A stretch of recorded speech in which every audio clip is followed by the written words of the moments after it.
Hello, is that working? I don't like that the hecklers are in the back seat. Thank you, Steve. No, hello everyone, and thanks for coming to this last session of the day. And well, firstly, let me introduce myself. I'm Andrew. I'm from 345 Technology. I'm an owner and co-owner and director of 345 Technology. And we build, we're a consultancy. We build high-performance mission-critical systems. We do all the hard stuff. And not only do all the hard stuff, but some people have to test it. So, Sal, would you like to introduce yourself? Of course, I'm Sally Birch. If you can't already tell, I'm Bristolian, so I'm only going to say Azure once, because there's too many R's in it for me. I'm the test architect who works for 345, so it's my job to subtly break down everything that the rest of the guys build and report it back nicely, obviously. You always do things nicely, Sal. So anyway, first things first, we've only got given one microphone because they've got three, so we're going to have to do a bit of passing it backwards and forwards. But that's okay, we can cope with that. Next thing I'm going to say is that this is going to be a very light session. It's the end of the day, it's Saturday, you know, some people had a bottle of red wine last night, and you may be feeling slightly jaded by now, so we're not going to go too heavy on you. But the perspective of this talk is that it's, you know, that testers, we love them and they're valuable, even though, you know, architects sometimes don't realize that. So when designing new systems, take into account the perspective of test. And really, that's the main message, because we actually have no more slides. This is really just meant to be a chat. We weren't going to do death by PowerPoint, so we better go back to the first one, because that's a reasonable background. So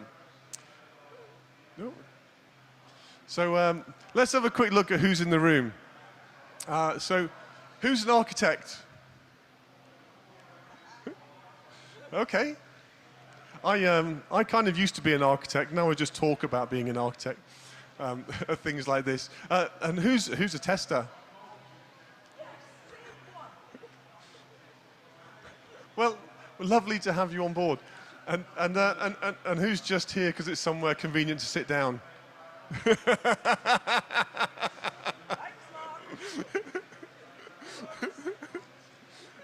I'm so glad you made it. That's all. Okay, so let's just start with setting the scene then. So, Sal, if you know, sometimes architects and testers talk, sometimes they don't. What could possibly go wrong if they don't talk? What couldn't go wrong? Okay, so let's talk about some examples. So I've worked with multiple clients over the years, multiple different vendors and partners. In a specific example that we were discussing a little earlier, we were managing a document management system that was being built in the cloud. Steve will be familiar with this one. We won't say who the client is. I was asked to ensure that as head of test, we had it performance tested. It was managing thousands of documents being accessed by thousands of users. The partner that they wished to use came in with a performance test tool of choice, set it up, spent 3 months discussing it with the cloud architect, only for the moment we asked to hit the load test button, we kind of brought production down. It had been set up and was being treated as a DDoS attack. Cue, cloud architect charging towards tester, like a raging bull screaming stop, tester involuntarily putting his hands up as if he was being shot at. He involuntarily, as a person runs at him, kind of goes, ugh. So we stop the testing. At that point, they go, what the hell were you doing? I get called over as head of test and asked what was going on. These guys have been talking to each other for 3 months. We'd spent thousands on this time with these partners. They talked at each other. They hadn't actually made an understanding exactly what tools we were going to use, where the injector was going to sit, how much traffic we were going to put through, when we were going to put that traffic through. That lack of misunderstanding meant that whole thing ground to a halt at that point.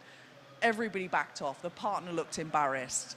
The cloud architect looked embarrassed. And we could have resolved a lot of those conversations with a design intent from the outset. This is what we are trying to achieve and why we're trying to achieve it. Instead of a lot of money and a lot of hurt egos and potential fear and broken down relationships, because these were partners that were trusted within the client as well, and they'd effectively come in and just burnt money. You know, money's finite, but it's also embarrassing if you just spent months doing it. So yes, would have been fun to have known that up front. It'd also be very, very embarrassing if you've burnt all that money on a project and the consultants turn up with their new BMW, and and then you realise you've burnt all that money in the wrong way. That would be really embarrassing. So one of the things that I do find, though, is that architecture is very, very much influenced by non-functional requirements rather than functional, functional to a much lesser extent. And so, one of the things, particularly with non-functional testing, is if you find that you have to change your architecture after you've done your non-functional tests, and that's kind of an indication that you didn't know what was coming. Anyone that happened to anyone who's had to redesign a system after it's been tested? hey, look. It's happened to me too.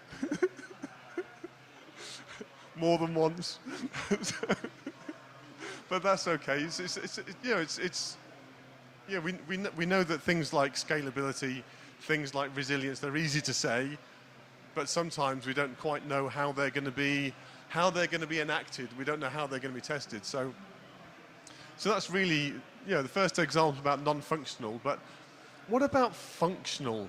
What sort of examples might we have that where things might go wrong when you functionally test them?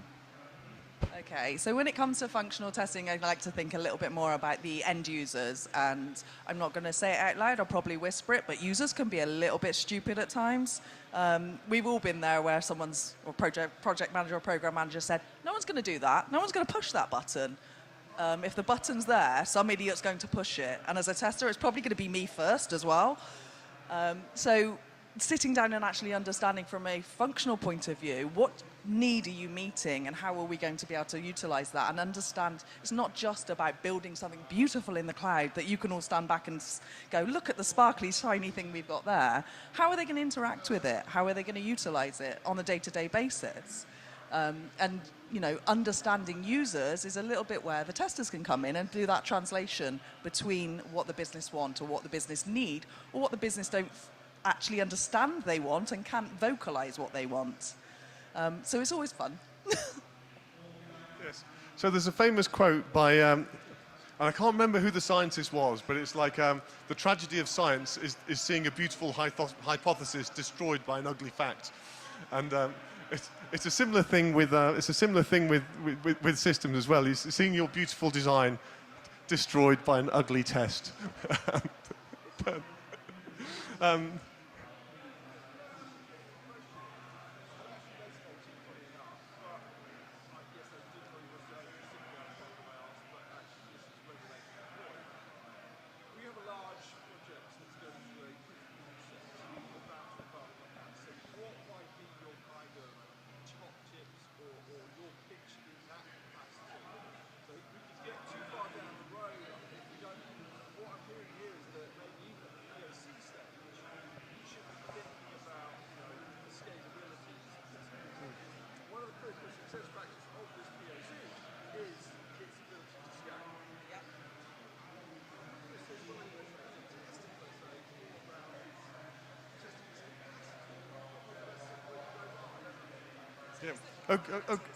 Okay, let's just replay that question because that's a really great question. And that is that, for example, if you're at the start of a big program, you're doing a proof of concept, then what are the sort of things that you should be pulling out of that phase? And really, what's the point of a proof of concept? The proof of concept is so that you can make sure that your design is valid at an early point, so that you then don't have these expensive kind of rewrites later on. And so it's and when we look at non-functionals, it's all the utilities. So it's making sure that we are firstly fully understanding what the non-functional requirements are early enough, because a lot of the time I've found that a lot of organizations aren't very good at conveying non-functional needs. Everyone sort of says, oh, I want a button that does this. but when they sort of say, well, how much uptime do you need? How are you going to scale from 100 users to 1 million? What's our mean time to recovery? I mean, how many people are able to articulate a lot of these things? So I think there is kind of two problems there. One of them is being able to articulate these needs, but absolutely you should be at the proof of concept stage trying to test them early so that you can validate these things. And so proof of concept isn't just building it, but it's actually the proving bit is actually a testing function. Have you got anything to add to that, Sal? Yeah. I mean, it's all the ilities, so the words that don't actually exist but exist in the test world. So, availability, usability, testability, all of those things that actually we just shove ability on the end of, and they're not real words, but to testers they genuinely are. And the proof of concept, from my perspective, should be providing you with the confidence that your decisions are the right thing for the customer, and that the customer understands what you're likely to provide and what they actually want. And is this going the right source of intent? Okay, no, thanks for that. That was really good. That was a really good, because we might have run out of material if you hadn't asked that.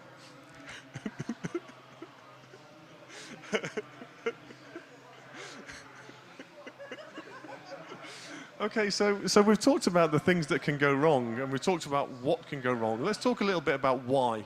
So why is it that some architects don't listen to their testers, or we're not testing early enough? What are some of the organizational, cultural, or shall we say, special reasons why this doesn't happen? Okay, it's going to be really awkward because there's a lot more architects than there are testers here.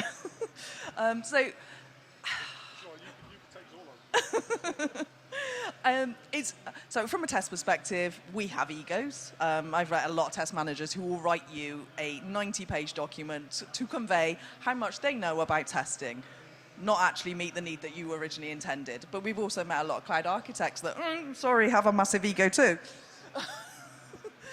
And we all have it, and we all sit there and we try to play up to it. But I think sometimes if we take that ego out of the picture and actually focus on delivering something together as a team and as a unit, it becomes a lot easier to say, okay, I understand you're designing this, but have you considered how I'm going to test it? Have you considered how I'm going to access that? How have you considered what tooling I'm likely to use, what data I need to use to be able to test it? Can I get production data? Can I get non-production data? Can I white mask it?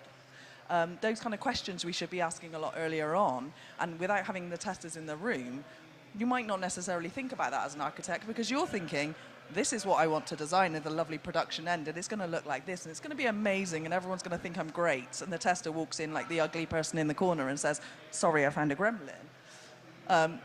So I think when we can step back from that a little bit and understand listening to each other and understanding to deliver together, it becomes a lot easier. And I think I know where you're going to go with the next question. Well, what I was going to say is that I don't know which question you thought I was going to ask, but one of the things I was going to say is that I think there are we've all done waterfall projects where, like, this year is the year we do the architecture, next year we're going to build it, and then in 2023 we're going to test this, and by which time the people that designed it have disappeared. No one knows why it's designed like that, because they've either left the company or they've left the project. Even the developers, half of them have disappeared because they were working on the year before. And I think that so certainly waterfall projects lead us to a much more difficult place. Whereas when we're talking about agile, we're trying to left shift everything. We're trying to get the testing in early and all those good things. It's easier said than done. It doesn't always work, but I think we're always trying to get better. Yeah, we're trying to get better at this. It's never perfect, but at least if we recognise that by getting all the right people in as a team early on, then we can at least start trying to not fall into all the traps we've fallen into in the past. Any other thoughts on that, Sal? Yeah, I think we've all been there where we've been in the big workshops and we've sat down and gone through designs together, and actually having, as a tester, being in those workshops and being as part of the design, it's been a lot easier for me to actually understand what you're building.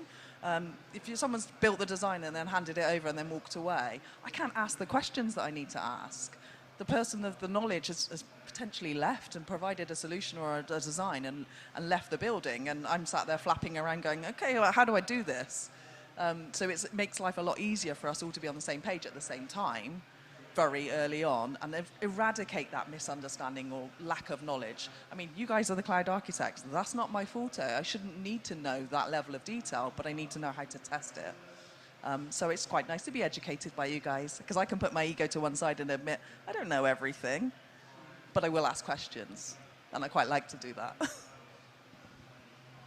So ego is one thing, because it's not unknown for architects to have an ego. Obviously, we're talking about the others, not the people that are here. It's the others. we know that. But there are. But I mean, the first example you gave about the DDoS attack, those people were in the same room.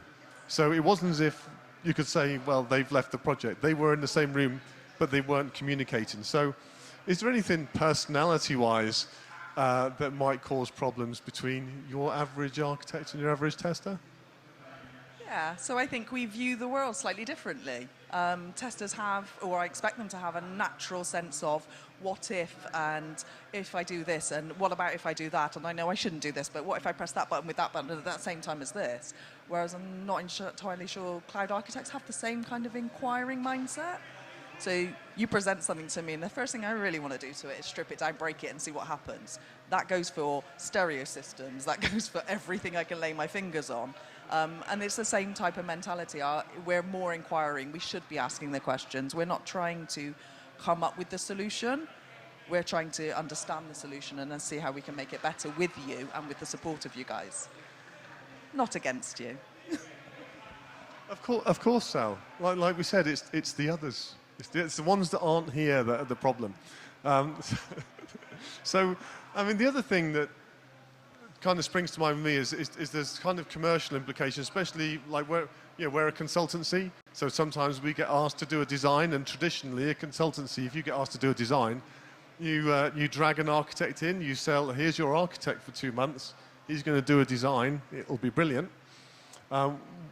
Very, very rarely do consultancies sell a design, and that design will be created by a team of all relevant people with different perspectives. And so an architect might be leading that, but they might bring in developers, they might bring in operational people, they might bring in testers, they might bring in, that doesn't happen nearly often enough, that when we do that, we bring in all the right people. And so a design is very, we need to move away from thinking that a design is a one-person thing, and you come down with a tablet of stone with "and design" written on it, and instead it's a collaborative and it's a team effort. So I think that's really what that's the main thing we're trying to get towards, isn't it? Anything else to add? I mean, I quite like working with architects. I think it's quite interesting. I get to see on the other side of the fence, understand a different type of geek that isn't just a tester. That's where I've lived for the last 15 years. So it's quite nice to be exposed to your mindsets as opposed to just the inquiring, tear it down, I found a bug, this is great attitude. It's enjoyable to understand designs and learn new technology. And I think as testers, we can learn from cloud architects at the same time as collaborate with you. At the same time, though, I bet you're quite guilty of saying yes, I found a bug. Does that happen? There's a certain element, and I hate to admit it, of professional anxiety that is associated with finding that first bug. To the point where if I don't find the first bug for maybe a week or so, I start to question my own ability and self-worth. But at the same time, presenting that bug back to a coder or a developer or architect shouldn't be a case of, hallelujah, here's my flag, look how great I am, your application or your design is rubbish. It's not that case. It's how we present it back and further that conversation to make it better, as opposed to rejoice, run circles around you, set fireworks off, and sit there basically saying, we're amazing. But yes, I do like to find the bugs. Good job you don't get bonused on them, isn't it? Okay, so really, it's 10 to 5 now. We only had a 20-minute slot. We're not almost at the end of it. We'd like to thank you all. Really, thank you for staying. It's been wonderful to have you here. Is there anything you'd like, any other questions or thoughts before we wrap up? In which case, I think we're going to go to the bar. So, no. So thanks again. It's been lovely having you. Thank you for asking the question and engaging with us, and we'll catch you next time. So thanks a lot. All right.